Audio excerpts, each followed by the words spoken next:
Hey, welcome back to Calm English Co. I'm Lucy. And I'm Tom. And before we start today, I want to ask you something. And I want you to be really honest with yourself. Uh-oh. This is one of Tom's questions. When Tom says be really honest, it means he's about to describe something embarrassing that happened to him. Okay, fair. So, last month, right? I got back from a trip, and my colleague, lovely woman, very chatty, she goes, Tom, how was the trip? Tell me everything. Oh no. And I just sat there and said, it was good. Yeah, very nice. Beautiful views. And she just kind of nodded and walked away. Oh, I know that feeling. That flat, nothingy answer. When you know the trip was incredible, but the English you have just doesn't capture it. Exactly. In my own language, I would have said something poetic, something vivid, something that made her want to book a flight immediately. In English, nice views. Nice views. Tom, you were in the Alps. I know. Nice views. Incredible.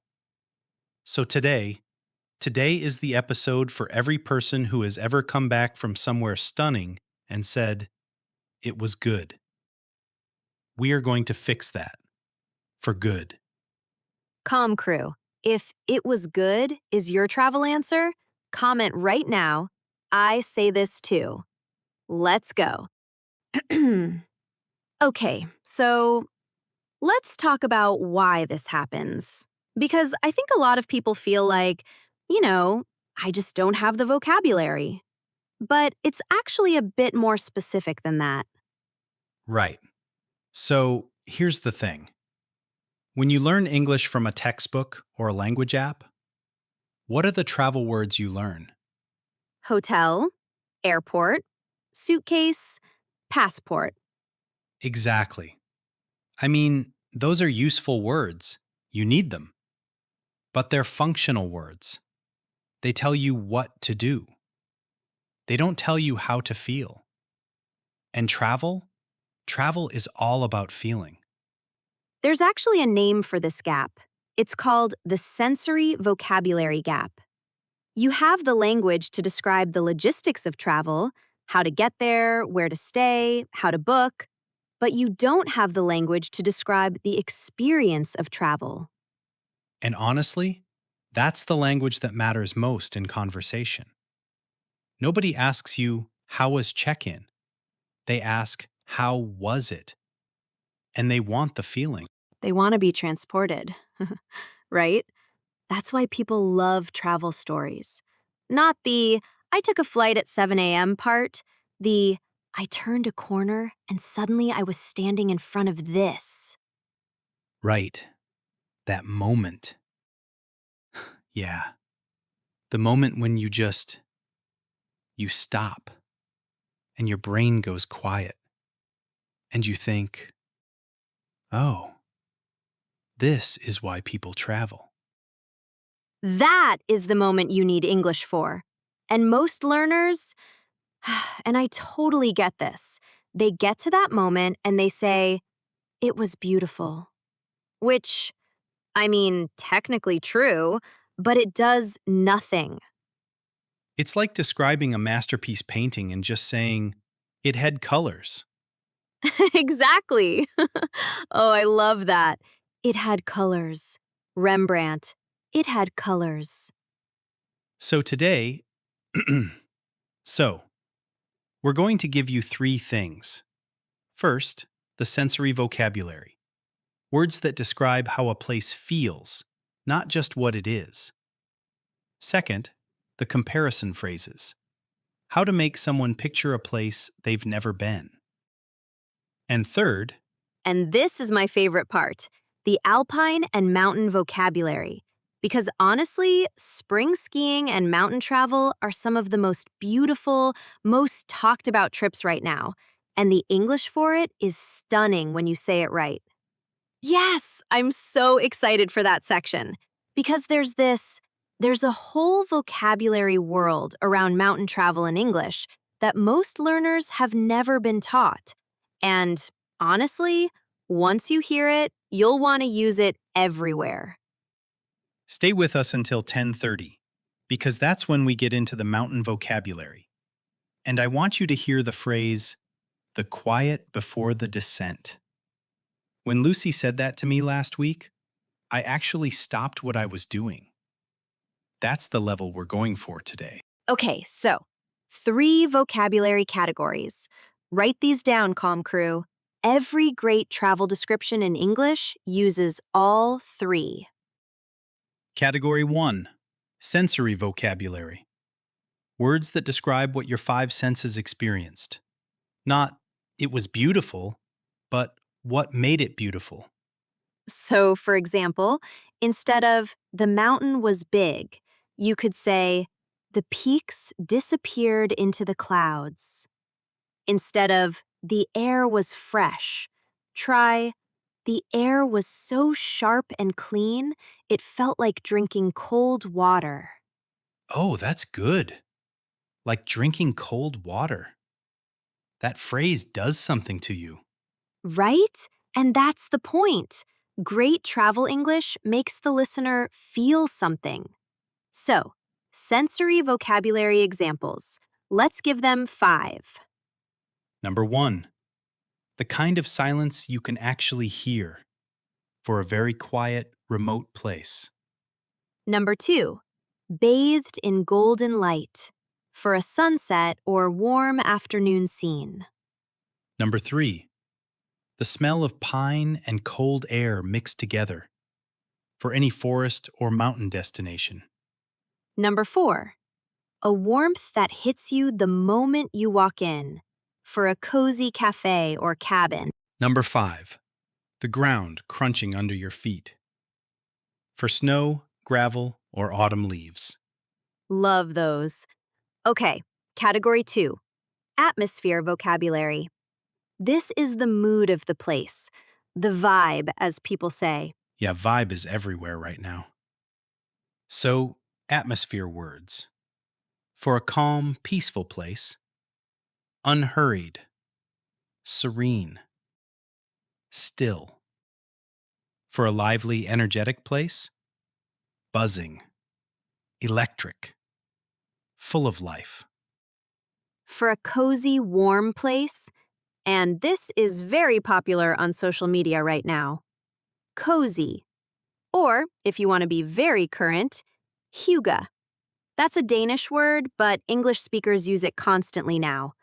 Or rustic cozy. Or log fire warm. And for a dramatic, grand, slightly overwhelming place, awe inspiring, breathtaking, humbling. Oh, humbling is such a good one. Like when you stand at the edge of a canyon or look up at a really ancient building. It was humbling. That word does so much work. Category 3, and this is the one that makes the biggest difference, story vocabulary. This is how you connect the destination to an emotion or a moment. So instead of just describing what a place looks like, you describe what it did to you or what happened there. For example, instead of, the village was old and quiet, try, it felt like stepping into a painting, the kind of place where time just stops. Instead of, we had dinner outside, try, we ended up at this tiny table on a terrace, and I remember thinking, I could just stay here forever. I actually said that on our last trip. That exact sentence. You did, and it made me want to cry a little bit. In a good way. Coming up, the Alpine vocabulary section. This is where we teach you the specific English for mountain travel, late season skiing, and the cozy culture that comes with it. Lucy has been obsessed with this section. Stay with us. Okay, so this is my favorite section. And you know what? I think it's because mountain English is so specific. It's a whole world of vocabulary that nobody teaches you in a classroom, but it's everywhere in English travel writing, travel vlogs, and honestly, in real conversations when people talk about trips. Right. So, late winter into spring is actually one of the most beautiful times in the Alps and mountain regions.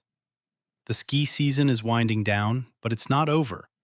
There's still snow on the higher peaks, but the lower slopes are starting to thaw, and you get this incredible contrast of white peaks above and green meadows beginning to appear below. In English, we describe this transitional season as the shoulder season. That's a really useful travel phrase. Shoulder season means the time between the peak busy season and the off season. And honestly, many people argue the shoulder season is the best time to travel. Because fewer crowds, lower prices, and, I mean, the light is just extraordinary. So, mountain vocabulary. Let's break it into four mini categories. Snow capped peaks, the classic one.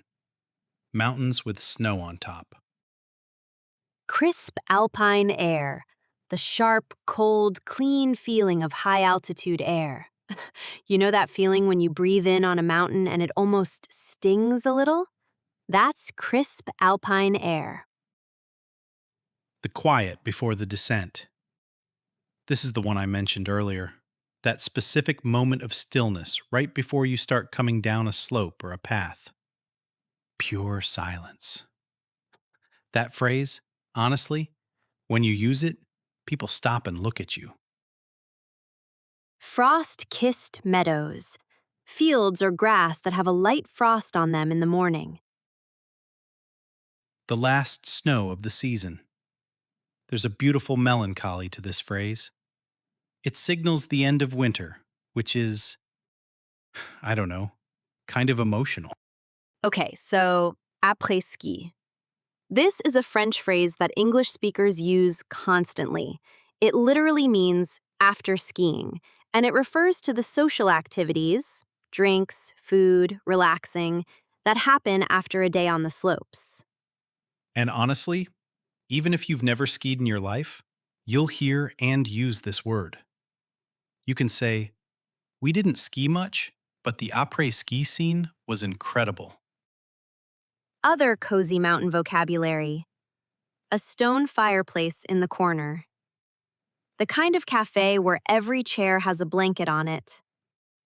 Warm enough to sit outside, but cold enough to need a coat. Oh, that last one. Warm enough to sit outside, but cold enough to need a coat. That is the most accurate description of spring mountain weather I've ever heard. Right? And it's so visual, you immediately know exactly what temperature that is. Rustic charm. Old fashioned, traditional, a little rough around the edges, but beautiful because of it. Cobbled streets. Streets made of stone tiles, very common in old European mountain towns. Tucked away. A place that feels hidden or private. We found this tiny restaurant just completely tucked away from the main road. Views that stretch for miles, when you can see an enormous distance from a high point. And you know what? This phrase works for any destination. Coast, mountains, desert. Views that stretch for miles is one of the most useful travel phrases in English. Okay, let's put it all together. I'm going to describe a mountain spring trip using only vocabulary from today. Ready? Go for it. I'm listening. Okay, so we arrived just as the shoulder season was beginning. The snow capped peaks still fully white above, but frost kissed meadows were starting to appear lower down. The crisp alpine air hit us the second we stepped off the train. We found a tiny place, completely tucked away from the main village. Rustic charm, cobbled street outside, stone fireplace inside. That evening, the après-ski crowd was still buzzing, but we just sat there, with the views that stretched for miles in every direction. And honestly, it was humbling. the quiet before the descent. That's what I'll remember. Okay, Tom, I felt that. I genuinely, I want to book that trip right now and it doesn't exist. Calm crew. Paste Tom's description into the comments. Read it out loud 3 times. That is your vocabulary practice right now. Okay, so we want to give you 5 specific destinations that are trending right now for spring travel. And for each one, we're going to give you the exact English phrases to describe it. And I love this section because these are real places people are actually going to and talking about. So if someone asks you, "Oh, have you heard about?" or "I'm thinking of going to," you'll have the language ready. Phrases. The last powder runs of the season. The mountains had this incredible melancholy about them, like winter saying goodbye. The kind of clarity in the air you only get above 2,000 meters. Oh, Japan in spring. This is one of the most talked about travel experiences in English right now. Phrases.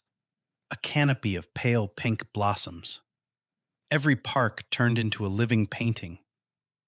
The blossoms last for about 2 weeks, and there's something incredibly moving about that impermanence. Impermanence. That's a beautiful word. And it's very connected to Japanese culture. The concept of mono no aware, the gentle sadness of things passing. In English, you'd say, beautiful and fleeting. Phrases. The kind of heat that wraps around you like a blanket. Labyrinthine streets.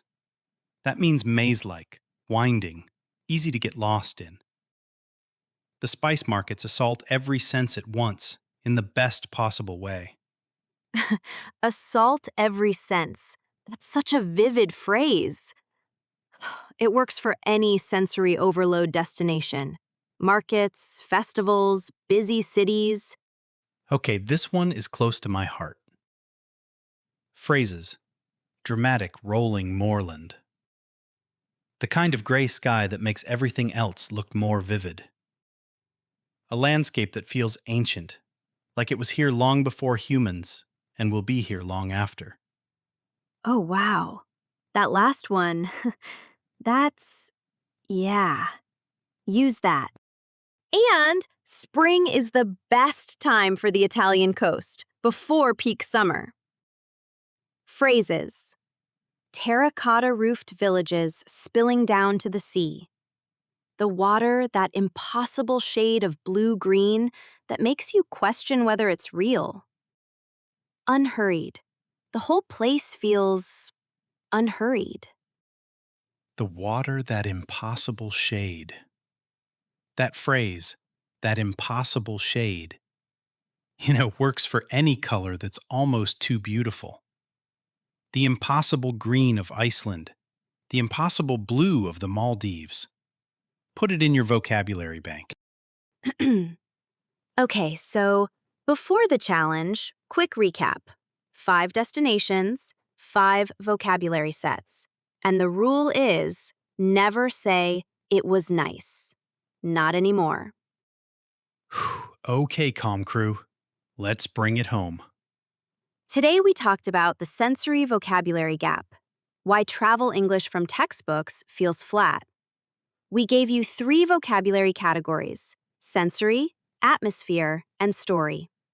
We went deep into Alpine and mountain vocabulary: après-ski, rustic charm, shoulder season, the quiet before the descent. And we gave you exact phrases for 5 viral spring destinations. And honestly, the big takeaway from today is this. Great travel English isn't about knowing more words. It's about knowing the right words for feelings. Anyone can say big mountain, but the mountains had this incredible melancholy about them, like winter saying goodbye. That stays with people. That's it exactly. You want people to feel like they went with you. That is the goal. This week's Calm Crew Challenge, and this one is genuinely fun. Think of one place you've been to, anywhere. Could be a city, a beach, a mountain, a village, a restaurant, your grandmother's garden. Pick one. Now describe it using only vocabulary from today's episode. Sensory words, atmosphere words, story words. Write it in the comments. 3 to 5 sentences. We are reading every single one, and we are going to feature our favorite description at the start of the next episode. That's your chance to be on Calm English Company. Some of the descriptions we've received in comments have been extraordinary. Your English is better than you think. You just need the right words to prove it. New episodes every Monday, Wednesday, and Friday at 3 p.m. If you haven't subscribed yet, hit the button. Join the Calm crew. We'll see you Monday. And next time someone asks you about your trip, say something beautiful. Perfect. See you Monday, everyone.